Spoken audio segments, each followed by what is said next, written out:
Hello दोस्तों, स्वागत है आपका हमारे यूट्यूब चैनल स्टडी डायलॉग्स में। इस सेशन में हम 8 एमसीक्यूज़ को डिस्कस करेंगे और ये क्वेश्चंस एग्जाम के लिए बहुत बहुत इंपॉर्टेंट रहने वाले हैं। और ये क्वेश्चंस उन टॉपिक्स पर बनाए गए हैं जिनके एग्जाम में आने की पूरी संभावना है। इसलिए ये सेशन बहुत ज़्यादा इंटरेक्टिव रहने वाला है क्योंकि यहाँ पर हम बहुत कुछ नया सीखने वाले हैं। तो आप वीडियो को एंड तक ज़रूर देखें और हमारे चैनल को सब्सक्राइब करें। तो चलिए शुरू करते हैं। पहला क्वेश्चन है, who is the author of book breaking the mould, मतलब इसके लेखक कौन है। ब्रेकिंग द माउल्ड किताब के लेखक कौन है। एन.के. सिंह, डॉक्टर मनमोहन सिंह, रघुराम राजन या पीएम नरेंद्र मोदी। तो इसका सही आंसर है रघुराम राजन। ठीक है, अब रघुराम राजन कौन है। देखो, रघुराम राजन जो है ये हमारे आरबीआई के फॉर्मर गवर्नर रह चुके हैं। ठीक है, कौन है मतलब पहले गवर्नर रह चुके हैं। अब अगर किसी गवर्नर ने कोई बुक लिखी है ना, और इकोनॉमी के ऊपर लिखी है, तो ये एग्ज़ाम में आने के लिए बहुत ज़्यादा इम्पोर्टेंट क्वेश्चन बन जाता है। ये क्वेश्चन आएगा ही आएगा, इतना ज़्यादा इम्पोर्टेंस रखता है अपने अंदर। अब इन्होंने बोला क्या है इस बुक के अंदर, इन्होंने बोला है कि हमें मतलब गवर्नमेंट को क्या करना चाहिए इस टाइम पर, मैन्युफैक्चरिंग पर। ठीक है, मैन्युफैक्चरिंग पर ज़्यादा ध्यान नहीं देना चाहिए, सर्विस सेक्टर पर ज़्यादा ध्यान देना चाहिए। अब देखो, अब इस वक्त जो हमारे देश में क्या चल रहा है, मेक इन इंडिया चल रहा है। हमारी गवर्नमेंट क्या कर रही है कि मैन्युफैक्चरिंग सेक्टर पर ध्यान दे रही है। अब देखो, किसी भी इकोनॉमी में 3 सेक्टर होते हैं, प्राइमरी सेक्टर, सेकेंडरी सेक्टर और टर्शियरी सेक्टर।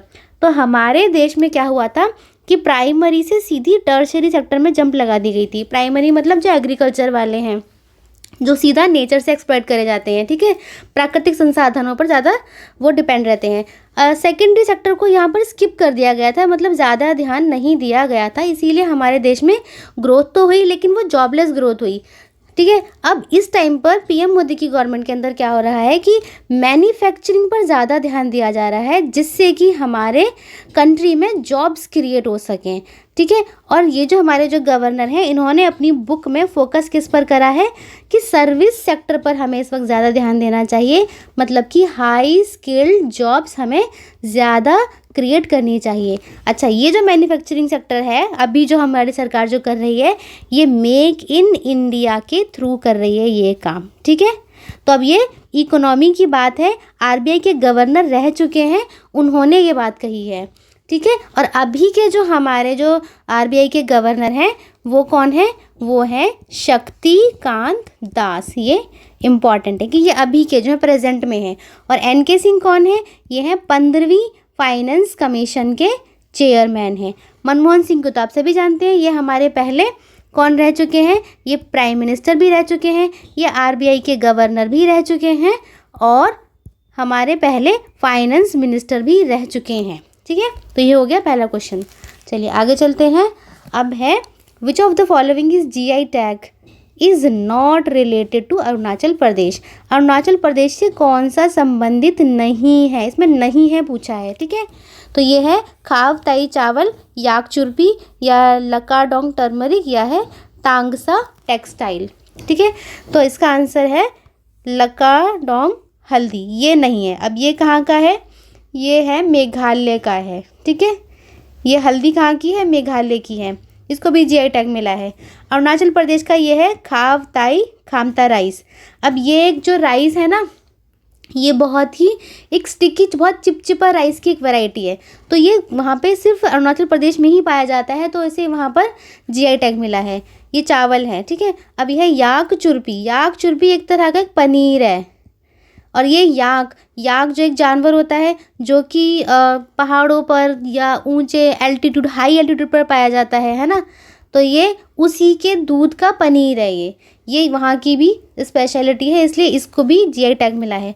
और एक है तांगसा टेक्सटाइल। अब ये जो तांगसा टेक्सटाइल है ना, अरुणाचल प्रदेश की ही तांगसा ट्राइब इसको बनाती है। ये अरुणाचल प्रदेश की ही ट्राइब है और ये जो वस्त्र है, तांगसा वस्त्र, ये वो ट्राइब ही बनाती है।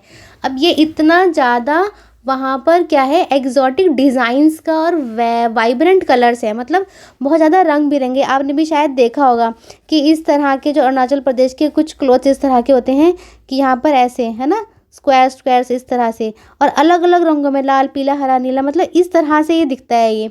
तो ये वहाँ का ये वस्त्र है जो कि वहाँ के कल्चर को रिफ्लेक्ट करता है, वहाँ के ट्रेडिशन को रिफ्लेक्ट करता है, ठीक है।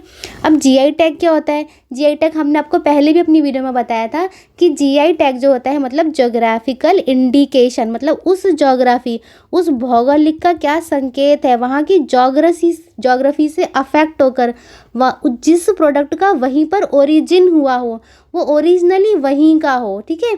तो ये उस चीज़ को ये रिफ्लेक्ट करता है, ये मतलब वो दर्शाता है उस चीज़ को।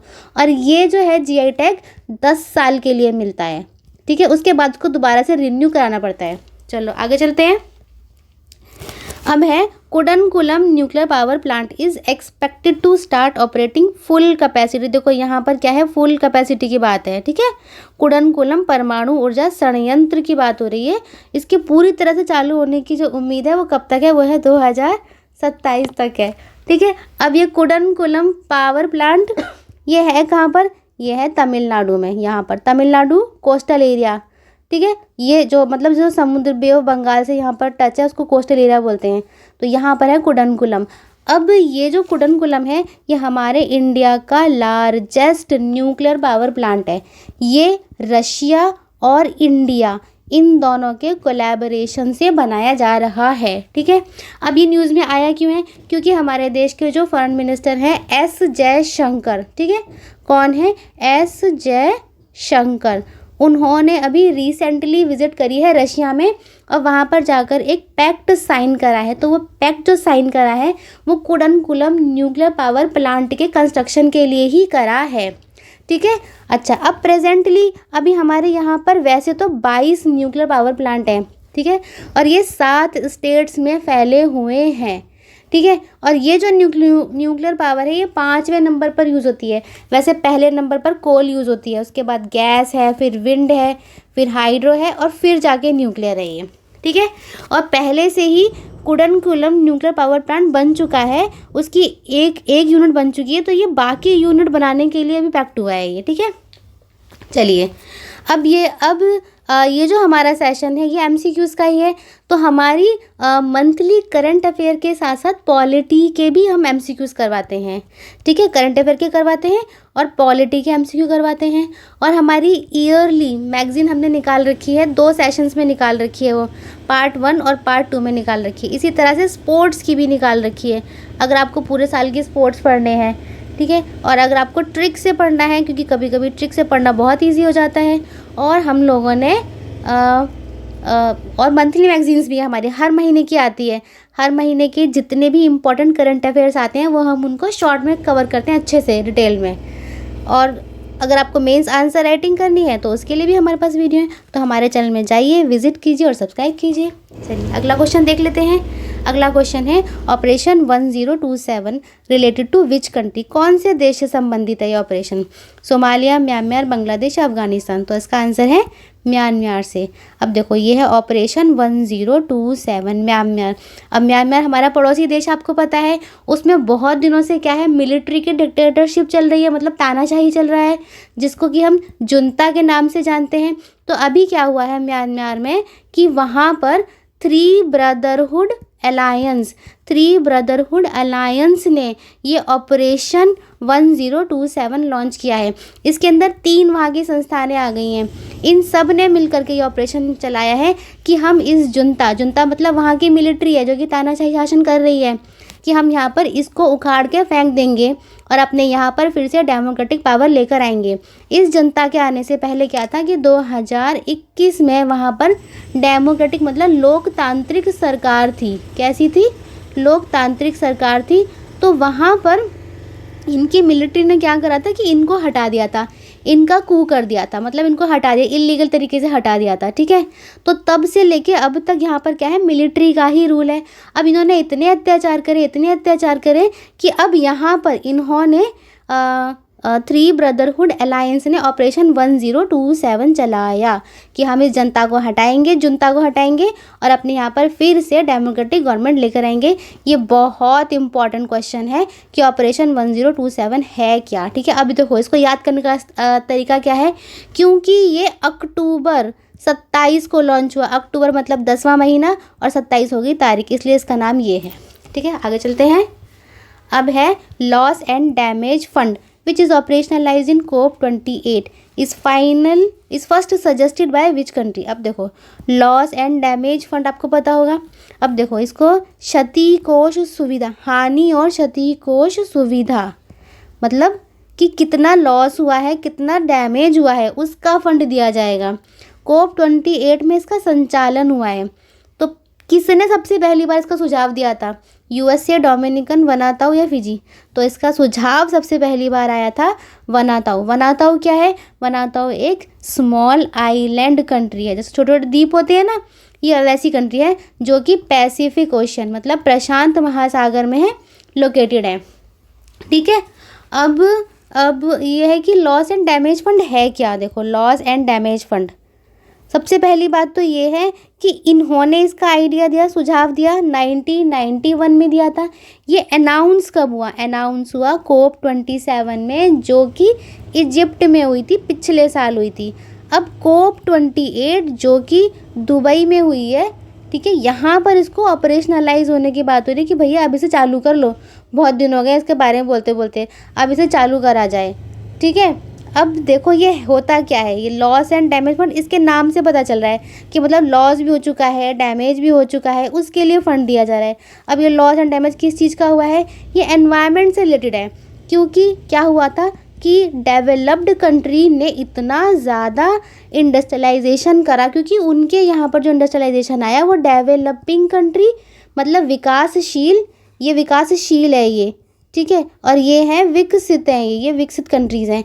इन्होंने इतना ज़्यादा कार्बन का उत्सर्जन करा, इतना ज़्यादा करा कि ग्रीन हाउस गैस का एमिशन होने की वजह से क्लाइमेट चेंज ज़्यादा होने लग गया, इतना ज़्यादा होने लग गया कि डेवलपिंग कंट्री और जो छोटे छोटे आइलैंड है ना, वो डूबने लग गए। कैसे डूबने लग गए? क्योंकि इतनी गर्मी हो गई कि ग्लेशियर पिघलने लग गए। तो जो आइलैंड है वो तो बड़े बड़े समुद्रों में छोटे छोटे से होते हैं, तो वो उनकी ऊंचाइयों तक आ गया। तो सबसे ज़्यादा सफ़र किसने करा? इन्होंने करा। गलती किसने करी? इन्होंने करी। अब जब गलती इन्होंने करी तो यही तो पैसा देंगे। तो अब इनसे पैसा मांगा जा रहा है कि आप डेवलपिंग को पैसा दो, आप स्मॉल आइलैंड को पैसा दो। ठीक है, वैसे इसमें ऐसा कुछ मैंडेटरी नहीं है कि डेवलपिंग नहीं दे सकता, डेवलपिंग भी दे सकता है, लेकिन ज़्यादा जिम्मेदारी डेवलप्ड कंट्रीज़ के ऊपर है। ये लोग पैसा देंगे क्लाइमेट चेंज से निपटने के लिए। चलो आगे चलते हैं। अब है which country has adopted Indian satellite navigation system NavIC as an alternative to GPS। कौन सी कंपनी ने भारत का भारतीय क्षेत्रीय नौवहन उपग्रह प्रणाली नाविक को GPS की जगह यूज़ करने का फैसला लिया है? किसने करा है? एप्पल, सैमसंग, ओप्पो या श्योमी? तो ये एप्पल ने करा है। अब एप्पल ने अपने 2 फ़ोन, कौन कौन से? एक तो है iPhone 15 Pro, ठीक है, और एक है iPhone 15 Pro Max। इन दोनों फ़ोन्स के अंदर GPS को यूज़ नहीं करने का फ़ैसला लेकर हमारे देश का जो इंडिजीनियस है नाविक, अब वो ये यूज़ करेगा, ये अपने फ़ोन्स में डालेगा नाविक। अब नाविक हमारे देश का इंडिजीनियसली मतलब हमारे ही देश के अंदर डेवलप हुआ है। किसने डेवलप करा है? ये करा है इसरो ने डेवलप करा है। ठीक है, अब ये ऑपरेट किससे होता है? ये 7 सैटेलाइट्स का एक कॉन्स्टिलेशन है, उससे ये ऑपरेट होता है ये, क्योंकि हमारे इसरो ने क्या करा, 7 सैटेलाइट लॉन्च करे हैं आसमान में। अब उनसे ये ऑपरेट हो रहा है नाविक, और ये हमारे ही देश का है, तो हमारे लिए गर्व की बात है ये। आगे चलते हैं। हम है पालना scheme introduce by which ministry. पालना योजना कौन से मंत्रालय ने आरंभ करी है? देखो पालना स्कीम है ये, ठीक है। तो अब इसके नाम से पता चल रहा है पालने की बात हो रही है, मतलब पालन पोषण झूला कुछ भी समझ सकते हो। तो textile ministry, ministry of defence, ministry of women and child development. तो थोड़ा सा अगर आइडिया लगाओ तो यह है मिनिस्ट्री ऑफ वुमेन और चाइल्ड डेवलपमेंट, ठीक है। अब इसमें क्या है, इसमें गवर्नमेंट ने अभी ये डिसाइड करा है कि वो 17,000 क्रैचेस खोलेगी आंगनवाड़ी में। किसमें? आंगनवाड़ी में 17,000 क्रैचेस खोलेगी पूरी थ्रू आउट द इंडिया, मतलब पूरे कंट्री में 17,000 क्रैच खोले जाएंगे। अब ये क्रैच क्यों खोले जाएंगे भैया? इसकी क्या ज़रूरत आन पड़ी? क्यों? क्योंकि हमारे देश में वुमेन पार्टिसिपेशन लेबर फोर्स में बहुत ही कम है, मतलब औरतें जो हैं ऑफिस में या वर्किंग वुमेन बहुत ही कम है, तो उनको ज़्यादा अपॉर्चुनिटीज़ मिले, है ना, अवसर मिले इस चीज़ के लिए उनका यहाँ पर भागीदारी को बढ़ाने के लिए क्रैचेस खोले गए हैं। अब देखो, अब वर्किंग वुमेन होगी तो अपने बच्चों को भी कहीं छोड़कर जाएगी कि वहाँ पर उनका ध्यान रखा जा सके, तो आंगनवाड़ी में ऐसे क्रैचेस खोले जाएंगे और इस स्कीम को कहा गया है पालना। तो यहाँ पर उनके बच्चों का क्या होगा, पालन पोषण, खाने का ध्यान, पीने का ध्यान, उनकी हेल्थ का पूरा अच्छे से ध्यान रखा जाएगा, कॉग्निटिव डेवलपमेंट ऑफ माइंड, उनकी सेफ्टी सिक्योरिटी, ये सारी सुविधाएं यहाँ पर दी जाएंगी क्रैच के अंदर। ठीक है, तो इसको क्या बोला है, पालना स्कीम बोला है कि अब बच्चे यहाँ पर पलेंगे। ठीक, इस तरह से आप इसको याद कर सकते हो। चलो आगे चलते हैं। अब है recently which of the following country has banned export of the technology related to rare earth. अभी फ़िलहाल में कौन सी कंट्री ने बैन लगा दिया है, किस पर, दुर्लभ पृथ्वी प्रसंस्करण औद्योगिकी के निर्यात पर प्रतिबंध लगा दिया है। तो ताइवान, चाइना, रशिया, जर्मनी, तो ये चाइना ने लगा दिया है।